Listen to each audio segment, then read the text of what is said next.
Oh, Tokyo Otaku mode. Arguably the worst experience thus far.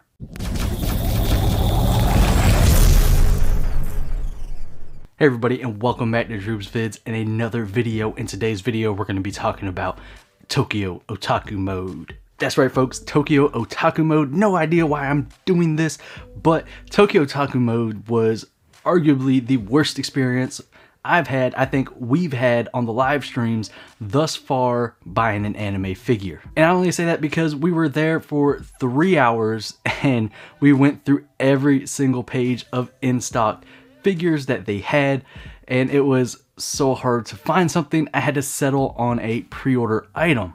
Now, just because we had to settle on a pre-order item doesn't mean that the figure is not awesome. This figure I have in this box right here is actually really awesome, and I'm looking quite forward to opening it up. But before we get into the details of all that, a huge shout out goes to Samaj the Disciple, Chris Miller, and Fruit of the Loops for hooking up some super chats during that particular live stream to get that figure budget up even more in order to make this figure possible. So thank you guys so much for doing that, and thank you to everybody that made it to that live stream, especially the ones that stuck it out for the full 3 hours.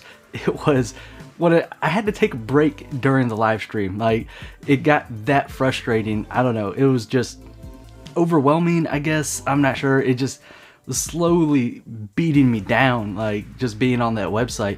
And it's funny because I was actually genuinely excited to go to Tokyo Otaku mode. It was the first time I was gonna buy something from them, so I was amped up. Maybe I just amped myself up too much. And unfortunately, when you do that, sometimes, you know, you get let down.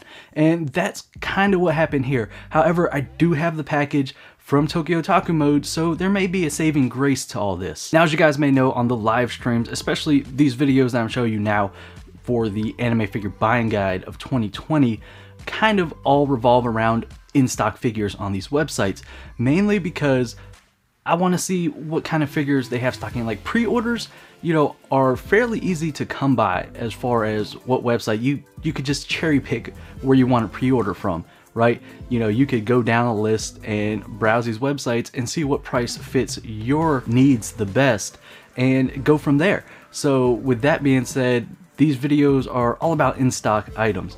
And before you guys down there in the comments below get, you know, kind of salty if I'm dissing on your favorite company's website, in this case Tokyo Otaku mode, don't be that way. This is just my personal experience of how things go, and, you know, technically speaking, everybody's experience on the live stream as well. So look, in-stock figures on Tokyo Otaku mode, that ain't it. Like, they had 24 pages. We went through all 24 pages of all their in-stock figures, and there wasn't really much to pick from out of those in-stock figures. They were just very underwhelming in my opinion. However, that is not to say that the pre-orders they have are massive. Just like any other website out there, they have a ton of items that you can pre-order. So if you're looking to pre-order, sure, go for it. If you like Tokyo Otaku mode and for your pre-orders, definitely go for it. I'm not trying to tell you not to, but I am trying to let you know that in-stock stuff, yeah, it's kind of not great. And one of my biggest issues with Tokyo Otaku mode is the pricing.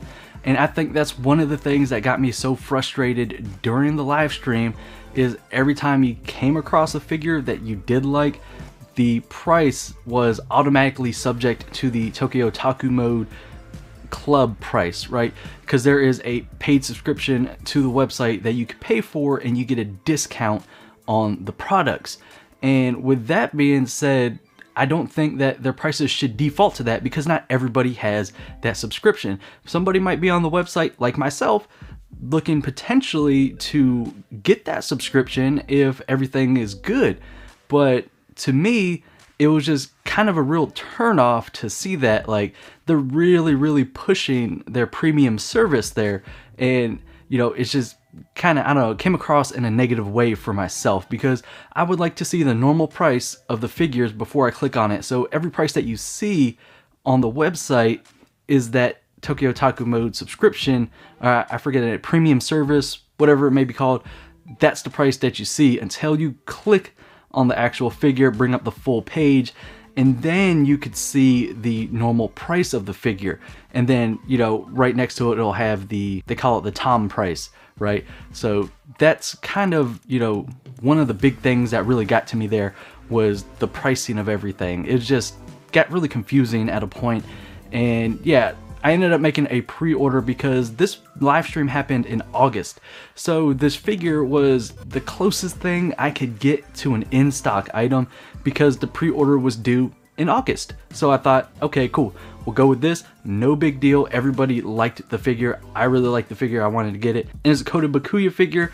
And yeah, we're all just happy about that particular figure. We're all in agreement. That's what we like to do on the live streams, is kind of, you know, have a choice as far as figures go and then cohesively agree to that particular figure. You know, I may have a little bit more say in it, but at the end of the day, you know, we all tend to agree on a certain figure that we're picking up during the live stream. I know I'm just kind of, you know, ranting off here, but at the same time, this figure was a pre-order due in August. The live stream was in August. We figured on live stream, hey, August, it'll be here this month, not a big deal versus, you know, the whole in-stock thing. Cool, so we'll go ahead and do that, ordered it, and the next thing I know, I get an email that says the figure's delayed. Okay, so that's pretty crappy.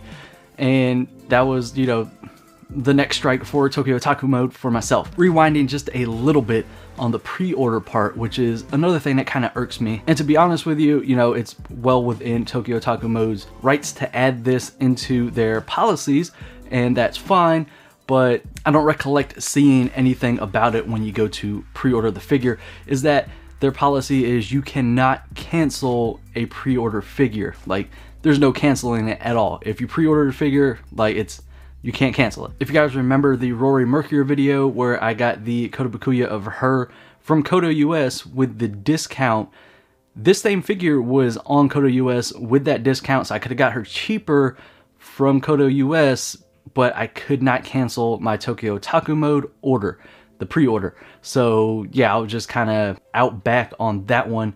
And you know, at the end of the day, sure, I could have read all their policies on their website, but who really does that? Does anybody go to the About section and read all the policies before you order a figure? I know I shouldn't be saying that, but at the same time, you know, I guess now I'm going to have to, on every website I go on, just look at those policies to make sure cancellations are possible. So keep that in mind if this is a website you guys are looking at to try out for the first time. So something positive to note here as far as Tokyo Otaku mode goes, they did have a $5 off coupon for your first order on the website, which I did take advantage of. Now, shipping for this particular figure was $11.47, so that $5 did help a little bit off of that. With that being said, the price of the figure was pretty normal, run-of-the-mill that you see on other websites. But like I said earlier, I could have got the 20% off from Koto US if I was able to cancel my pre-order.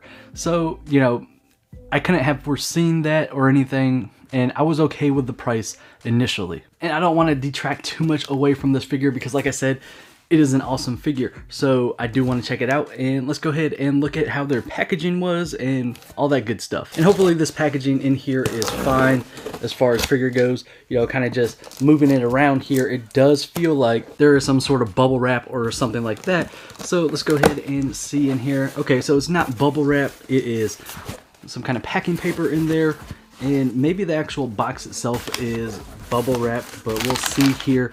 Oh yeah, I could definitely see some bubble wrap in there now, which is nice. So they definitely take care of their product as far as the shipping goes, and I would kind of expect that with a shipping and handling charge of $11.47. If this was kind of just thrown in here with nothing, I'd probably be pretty upset about that, just because of the cost of the shipping and handling. I know I understand about, you know, the size of the figure and stuff like that as far as the price goes for shipping and handling, but you know, it's always nice to see when somebody does care about the product that they're selling. Kind of just getting all of this out of here. We got our figure right here. It's really actually packed quite well, which I'm happy to see. And then inside we got a little pamphlet, it looks like, and something else. Okay, so it's not really anything crazy. It kind of looks like my order form, which is not a pamphlet, and neither is this. It's kind of just like a little card here of a little ninja dude.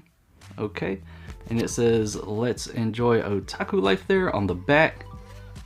You know, I guess that's cool. You know, get you a little little card there. Taking a look at the figure here. Now, like I said, I was pretty excited for this figure in general, and I would have purchased it elsewhere if I didn't get it that night on Tokyo Otaku mode. And they do tape it as well, the bubble wrap, so you do got to cut that. And you want to be careful if you want to keep your boxes in good shape so you don't cut through the bubble wrap there. And here we go. This is a pretty awesome figure. I quite like this. This is a 1/8 scale of Shinobu here from Monogatari series. And as you guys know, I am a fan of the Monogatari series there. And I am currently working on putting together a Monogatari series shelf.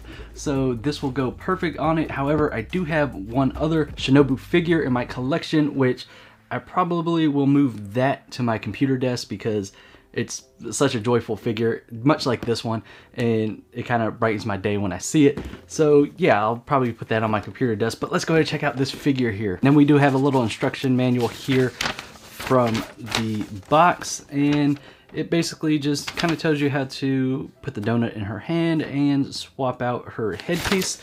So take a look at that there. It's pretty simple instructions, all in Japanese, not in English, unfortunately, but they got the pictures to help with that. This is great. The extra faceplate is fantastic. Let's go ahead and take a look at that right now. This is awesome. I, for some reason, forgot all about this particular faceplate here. This is really pretty good. So you kind of got that little grin going there. That's a nice faceplate, definitely like that one. I'll probably end up using this one on my shelf. Yeah, that's that's pretty funny. As far as the figure goes, without the accessories or anything like that, without switching the faceplate, this thing is awesome. Just take a look at this right here. This is such a nice little figure. It's 1/8 scale, so it's appropriately scaled for her character, and that just looks fantastic. It is such a great looking figure. And then if you take a look at the base there, that is also pretty neat. If you guys know, you know I don't want to spoil anything for you, but this is actually quite awesome. And the reason I couldn't take her off the base right now, I don't have a little screwdriver, but it's actually screwed into the base, the figure screwed into the base, as you can see there. So that is nice, gives it an extra bit of stability as far as she goes, because she is standing up on one foot there. Just taking a look there at her face sculpt, you can even see that they got her fangs in there, her little vampire fangs. So that is a really nice touch, and you know, something that you'll see on a scale figure. The details are just immensely well done. And if you also notice here, she does have the seam on her head because that's how you replace the face there to the other one. However, you can remedy that because she does come with a little hat here, so you can put that hat on and you won't see that seam quite as much anymore with the little hat on there. And the hat is cool, it's actually magnetic, so it won't fall off her head even if you hold it upside down. It's just the small things that count as far as the figures go. So the other two items that you get with this scale figure is this little box of donuts here, as well as this donut that you could add into her hand. So pretty dope. And with all her little accessories that you get with her, this is how she ends up looking. So we got the donut in her hand, the magnetic hat on there, as well as the little box of donuts right there. Fantastic looking figure, and I'm so happy with the figure in general, but not too happy with Tokyo Otaku mode. Now, if you guys have been watching this channel for any amount of time, you know that I shoot it straight with you guys. So I am not gonna sugarcoat it. I'm not gonna tell you, hey, you should give Tokyo Otaku mode a chance, when my experience wasn't that great. So the question is, will I be going back to Tokyo Otaku mode to order from them again? And the answer is gonna be no. So just because the fact that they try to push so hard for their premium product that you got to pay for in order to get a discount really kind of left a bad taste in my mouth, as well as the shipping time. It took like a week to get to me after they shipped it, and you know, paying $11.47 for shipping, you would expect it to get here a little bit quicker. You know, I've shopped on websites that have much less flat rate shipping that get here faster, as well as some sites with completely free shipping that get here faster. So it's just kind of those things, just comparing to other websites I bought from, that you know, kind of just irked me a little bit as far as Tokyo Otaku mode goes. However, I'm all about giving, you know, a second chance to some of these websites online that we've been shopping at. So if you guys think I should give Tokyo Otaku Mode a second chance, let me know down in the comment section below. And my recommendation for you out there, if you guys are thinking about ordering from Tokyo Otaku Mode for the first time, just buyer beware that your order may get delayed if you're doing a pre-order and the in-stock selection is not that great, and you'll pay an ample amount for shipping. But with all that being said, I did have that first time shopping discount code, the $5 off coupon or whatever you may call it.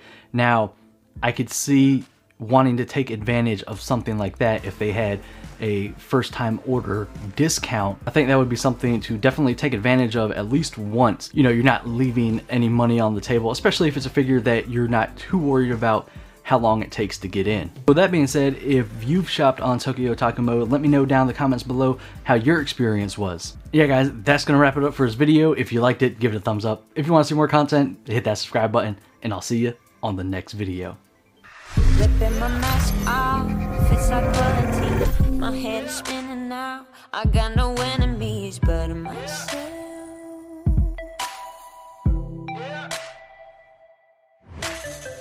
The smoke is clearing now. I'm staring back at me. I always used to fade. I start to see the traces of myself.